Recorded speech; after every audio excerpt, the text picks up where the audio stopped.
தமிழ்நாட்டோட தென்கோடியில் இருக்கிற கன்னியாகுமரிக்கும் கர்நாடகாவோட மேற்கு தொடர்ச்சி மலைக்காடுகளுக்கு நடுவே இருக்கிற தர்மஸ்தலாவுக்கும் ஏதாச்சும் வரலாற்று தொடர்பு இருக்கான்னு கேட்டா கண்டிப்பா இருக்கு.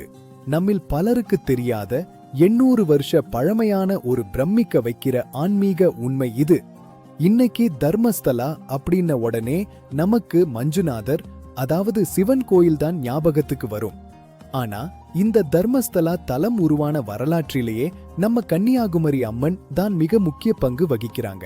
மக்களே, இந்த தர்மஸ்தலா கோயிலோட ஒரு பெரிய சிறப்பே இங்க வருஷம் முழுக்க, அதாவது 365 நாட்களும் அன்னதானம் நடந்துகிட்டே இருக்கும். இப்போ மணி நைட் 10 ஆக போகுது. ஆனா இங்க இருக்கிற கூட்டத்தை பாருங்க. என் வாழ்க்கையில இவ்வளவு கூட்டத்தை நான் எந்த கோவிலுமே பார்த்தது இல்ல. வருஷம் முழுக்க இங்க 24 மணி நேரமும் பக்தர்கள் வந்துகிட்டே இருப்பாங்க. மண்ணோட ஒரு அங்கமாவே இருக்கு. இங்க வர்ற ஒவ்வொருத்தருக்கும் இந்த நதி ஒரு அமைதியையும் நம்பிக்கையையும் கொடுக்குது.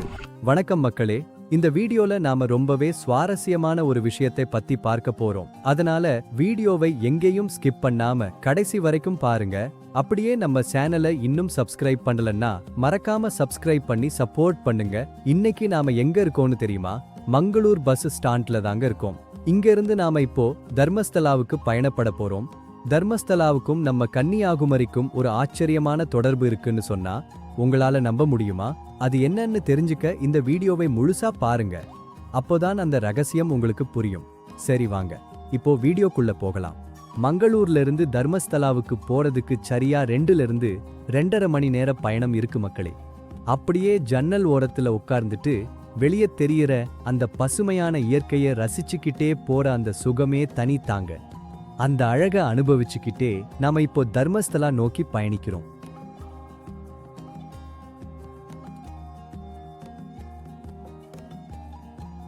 சரியா 2.5 மணி நேர பயணத்திற்கு அப்புறம் ஒரு வழியா நாம இப்போ தர்மஸ்தலா வந்து சேர்ந்தாச்சு மக்களே.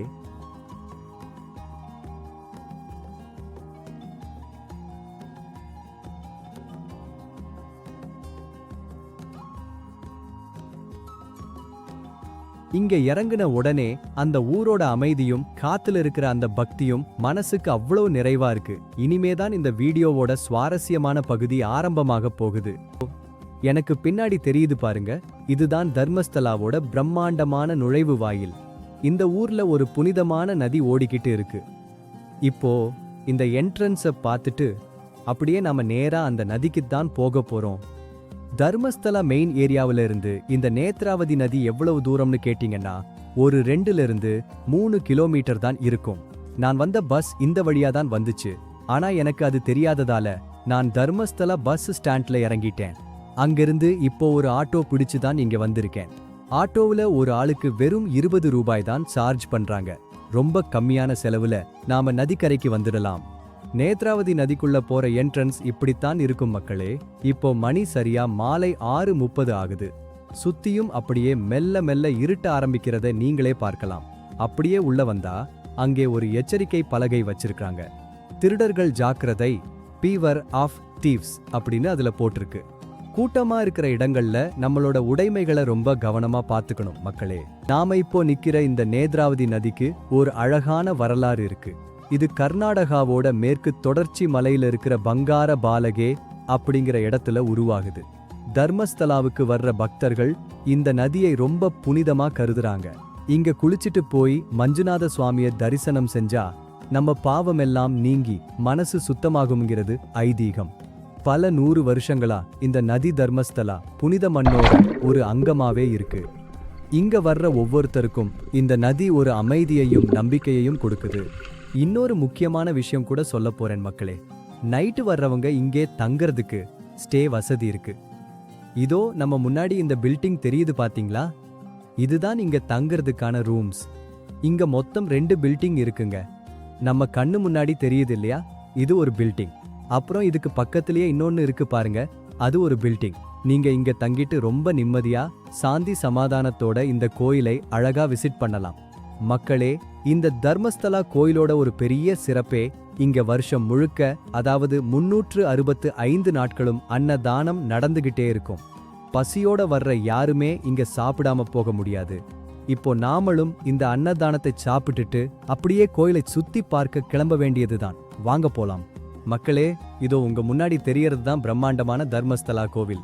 இப்போ மணி நைட் 10 ஆக போகுது. ஆனா இங்க இருக்கிற கூட்டத்தை பாருங்க. என் வாழ்க்கையில இவ்வளவு கூட்டத்தை நான் எந்த கோவிலுமே பார்த்தது இல்ல. வருஷம் முழுக்க இங்க 24 மணி நேரமும் பக்தர்கள் வந்துகிட்டே இருப்பாங்க.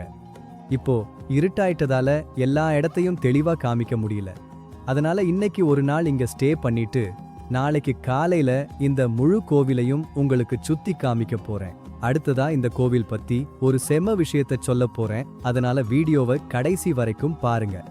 மக்களே, இதோ நம்ம நேத்து நைட் பார்த்த அதே கோவில்தான். இங்கே ஒரு நாள் தங்கி பார்த்தப்போதான் சில கசப்பான உண்மைகள் எனக்கு தெரிய வந்துச்சு. இதையும் நான் உங்ககிட்ட சொல்லியே ஆகணும்.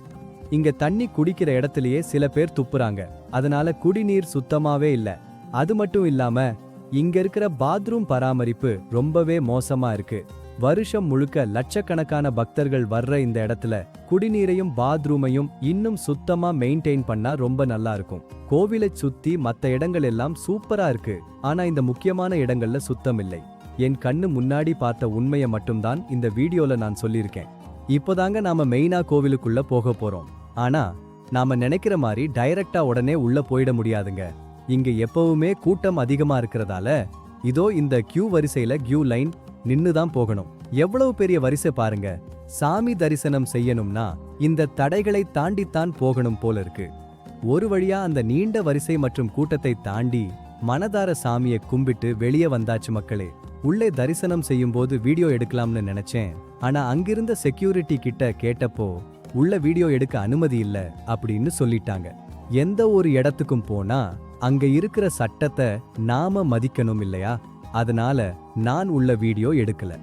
சரி, இப்போ வீடியோவோட ஆரம்பத்துல நான் சொன்ன அந்த ஒரு முக்கியமான விஷயத்துக்கு வருவோம். நம்ம கன்னியாகுமரிக்கும் இந்த தர்மஸ்தலாவுக்கும் ஒரு ஆச்சரியமான தொடர்பு இருக்குன்னு சொன்னேன் இல்லையா? அதை இப்போ நான் சொல்ல போறேன். தமிழ்நாட்டோட தென்கோடியில் இருக்கிற கன்னியாகுமரிக்கும் கர்நாடகாவோட மேற்கு தொடர்ச்சி மலைக்காடுகளுக்கு நடுவே இருக்கிற தர்மஸ்தலாவுக்கும் ஏதாச்சும் வரலாற்று தொடர்பு இருக்கான்னு கேட்டா கண்டிப்பா இருக்கு. நம்மில் பலருக்கு தெரியாத 800 வருஷ பழமையான ஒரு பிரமிக்க வைக்கிற ஆன்மீக உண்மை இது. இன்னைக்கு தர்மஸ்தலா அப்படின்ன உடனே நமக்கு மஞ்சுநாதர், அதாவது சிவன் கோயில்தான் ஞாபகத்துக்கு வரும். ஆனா இந்த தர்மஸ்தலா தலம் உருவான வரலாற்றிலேயே நம்ம கன்னியாகுமரி அம்மன் தான் மிக முக்கிய பங்கு வகிக்கிறாங்க. 800 வருஷத்துக்கு முன்னாடி இந்த ஊர் குடுமான்னு அழைக்கப்பட்டப்போ தர்மத்தை நிலைநாட்ட 4 தர்ம தெய்வங்கள் அங்கே காவல் தெய்வங்களா வர்றாங்க.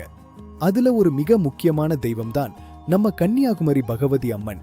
அதனாலதான் இங்க மஞ்சுநாதர் லிங்கத்தை பிரதிஷ்டை பண்றதுக்கு முன்னாடியே முதல்ல கன்னியாகுமரி அம்மனுக்குத்தான் சன்னதி கட்டப்பட்டுச்சு. இப்போ நீங்க தர்மஸ்தலா கோயிலுக்கு போனாலும் மூலவரான மஞ்சுநாதரோடு சேர்த்து அதே வளாகத்துல வீற்றிருக்கிற நம்ம கன்னியாகுமரி அம்மனையும் தரிசிக்கலாம். தமிழக எல்லையை தாண்டி கர்நாடகாவிலும் தர்மத்தை காக்கும் அம்மனாக நம்ம கன்னியாகுமரி தேவி வீற்றிருப்பது நமக்கெல்லாம் ஒரு மிகப்பெரிய பெருமை.